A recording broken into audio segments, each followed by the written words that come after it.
బయట వాళ్ళు పురుగుల మందు అవి చల్లుతారు కదా! ఆ భయం లేకుండా చక్కగా మనం ఇంట్లోనే గుప్పెడు మెంతులు వేసుకున్నామంటే 2, 3 సార్లులోకి మంచిగా మెంతికూర అనేది వస్తుందండి. 2, 3 టైమ్స్ మనం పప్పులోకి యూజ్ చేసుకోవచ్చు.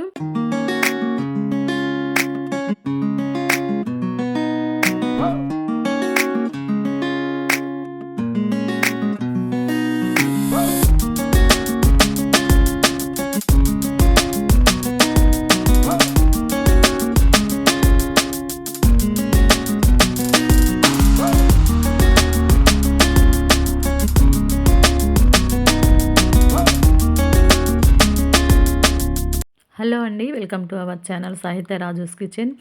ఈరోజు వీడియోలో మనం టెర్రస్ మీద నాటినటువంటి విత్తనాలన్నీ మొలకెత్తాయండి, అది చూపిస్తాను. అలాగే మొన్న కొంచెం మెంతికూరని హార్వెస్ట్ చేసాం కదా, మిగిలిన మెంతికూరని కూడా హార్వెస్ట్ చేసేసుకుందాం.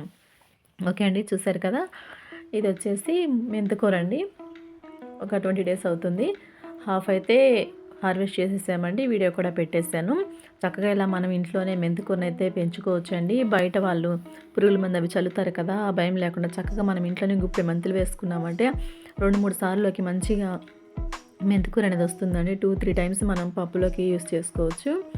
ఈ విధంగా మెంతికూరని అయితే మొత్తం అంతా కూడా కట్ చేసేస్తున్నానండి. చూసారు కదా, చాలా బాగా వచ్చిందనమాట. ఫస్ట్ గుబురుగా నేను హాఫ్ అయితే ఒక 15 డేస్కి హార్వెస్ట్ చేసేసాను. ఇప్పుడు మిగిలింది 20 డేస్ అండి. ఇది మనం ఉంచితే ఇంకా పెరుగుతుంది, కానీ ఆకు ముదిరే కొద్దీ అందులో ఉన్నటువంటి ప్రోటీన్స్ అనేవి తగ్గిపోతాయి అనేసి నేను ఈ స్టేజ్లోనే కట్ చేసుకుంటున్నాను అనమాట. ఓకే అండి, ఈ విధంగా మెంతుకున్నంత కూడా కట్ చేసి తీసేసిన తర్వాత చూసారు కదా, ఈ విధంగా అయితే ఉందన్నమాట. వేర్లు కొమ్మలు అయితే ఉన్నాయి. ఇప్పుడు వీటిని నేను అదే బకెట్లోకి కలిపేసేస్తున్నానండి.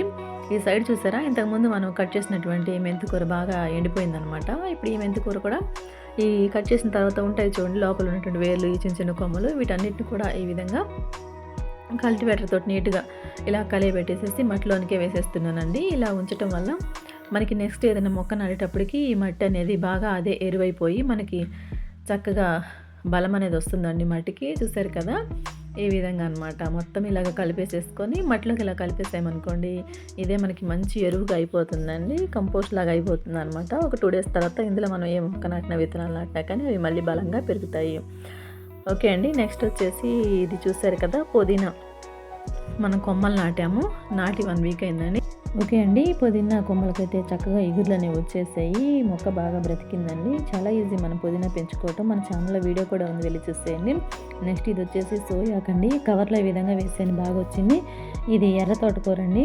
అలాగే ఇది మామూలు తోటకూరే, మరి వాటర్ పోసేటప్పుడు ప్రాబ్లం అయిందేమో, కొన్ని అయితే ఇలాగా మట్టికి అతుక్కుపోయాయి. ఇది వచ్చేసి పాలకూర అండి. ఓకే అండి, చూసారు కదా. అలాగే నేను ఇప్పుడు బాల్కనీలో ఉన్నటువంటి ఈ చామంతి చెట్లని కూడా ఈ పూలు బాగా పూసి వాడిపోయాయండి. ఇప్పుడు వీటిని కూడా నేను కట్ చేద్దాం అనుకుంటున్నాను. ఇలాగ కొమ్మల్ని కట్ చేయడం వల్ల మనకి కొత్త ఇగుర్లు వచ్చేసి మళ్ళీ ఎక్కువ పూలు వచ్చే అవకాశం ఉందండి. అందుకోసం అని చెప్పేసి నేను ఈ విధంగా బాల్కనీలో ఉన్నటువంటి చామంతి చెట్లకు కూడా ఈ విచ్చి బాగా వాడిపోయినటువంటి పూలను అయితే ఇలాగ కట్ చేసేస్తున్నానండి.